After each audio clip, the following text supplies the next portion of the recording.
ನಮಸ್ಕಾರ ಸ್ನೇಹಿತರೆ, ನರ್ಸಿಂಗ್ ಇನ್ ಕನ್ನಡ ಯೂಟ್ಯೂಬ್ ಚಾನಲ್ಗೆ ಸ್ವಾಗತ ಸುಸ್ವಾಗತ.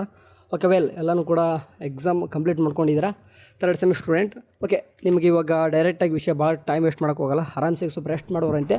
MCQ ಆನ್ಸರ್ ಹೇಳ್ತೀನಿ, ಆನ್ಸರ್ ಮಾತ್ರ ಹೇಳ್ತಾ ಹೋಗ್ತೀನಿ. ಆನ್ಸರ್ ನೋಟ್ ಮಾಡ್ಕೊತೀರ ಅಂತಂದರೆ ಮಾಡ್ಕೋಬೋದು. 12ನೇದು ಬಂದುಬಿಟ್ಟು ಆನ್ಸರ್ ಅದಕ್ಕೆ ಬಿ ಆಗಿರ್ತದೆ. ಓಕೆ, 13ನೇದು ಆನ್ಸರ್ ಅದು ಕೂಡ ಬಿ ಆನ್ಸರು. 14ನೇದು ಆನ್ಸರ್ ಬಂದುಬಿಟ್ಟು C and okay 15.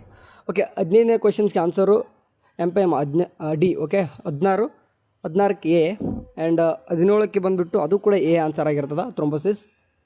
Okay, and 18ನೇದು ಕ್ವಶನ್ ಬಂದುಬಿಟ್ಟು ಅದಕ್ಕೆ ಆನ್ಸರು ಬಿ. ಓಕೆ, ಅದು ಸ್ವಲ್ಪ ಕನ್ಫ್ಯೂಷನ್ ಆಗ್ತದೆ, ಬಿ ಆನ್ಸರು. ನೆಕ್ಸ್ಟ್ 19ನೇ ಕ್ವಶನ್ ಬಂದುಬಿಟ್ಟು ಸಿ ಆನ್ಸರು. ನೆಕ್ಸ್ಟ್ 20ನೇ ಕ್ವಶನ್ಸ್ಗೆ ಆನ್ಸರ್ ಬಂದುಬಿಟ್ಟು ಬಿ ಆಗಿರ್ತದೆ, ಅದು ಕೂಡ.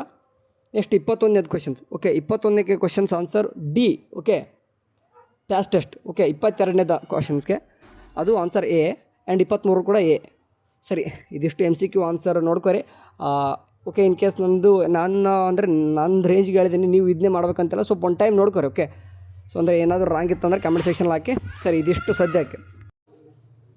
ಓಕೆ, ಮುಂದೆ ನಿಮಗೆ ಪ್ರಾಕ್ಟಿಕಲ್ ಎಕ್ಸಾಮು ಅದ್ರ ಬಗ್ಗೆ ಮುಂದೆ ಕೂಡ ಅಪ್ಡೇಟ್ ಮಾಡ್ತೀನಿ. ಸದ್ಯಕ್ಕೆ ನೋಡ್ಕೊರಿ. ಆ್ಯಂಡ್ ಇದರಲ್ಲಿ ರಾಂಗ್ ಆಗಿತ್ತು ಅಂತಂದರೆ ಸ್ವಲ್ಪ ಹೇಳಿ ನನಗೂ ಕೂಡ, ಯಾಕಂದರೆ ನನಗೆ ಇರುವಷ್ಟು ನಾನು ನೋಡಿಕೊಂಡು ಆನ್ಸರು ಸ್ವಲ್ಪ ಅಂದರೆ ಬರ್ಕೊಂಡು ಹೇಳಿದ್ದೀನಿ. ರಾಂಗ್ ಇತ್ತಂದ್ರೆ ಹೇಳಿ. ಓಕೆ, ಯಾಕಂದ್ರೆ ನಾನು ಕೂಡ ಎಲ್ಲನೂ ಕೂಡ ಪರ್ಫೆಕ್ಟ್ ಅಲ್ಲ, ಅದಕ್ಕೋಸ್ಕರ. ಸರಿ, ಎನಿವೇ ಮುಂದೆ ಅಪ್ಡೇಟ್ ಏನಾದರೂ ಬಂತಂದರೆ, ರಿಸಲ್ಟ್ ಅಪ್ಡೇಟ್ ಆಯಿತು, ಪ್ರಾಕ್ಟಿಕಲ್ ಎಕ್ಸಾಮು ಎಲ್ಲನೂ ಕೂಡ ಹೇಳೋಣಂತೆ. ಸದ್ಯಕ್ಕೆ ಎಂಜಾಯ್ ಯುವರ್ ಡೇ. ಓಕೆ, ಸದ್ಯಕ್ಕೆ ರೆಸ್ಟ್ ಮಾಡಿ. Thank you. Okay, bye.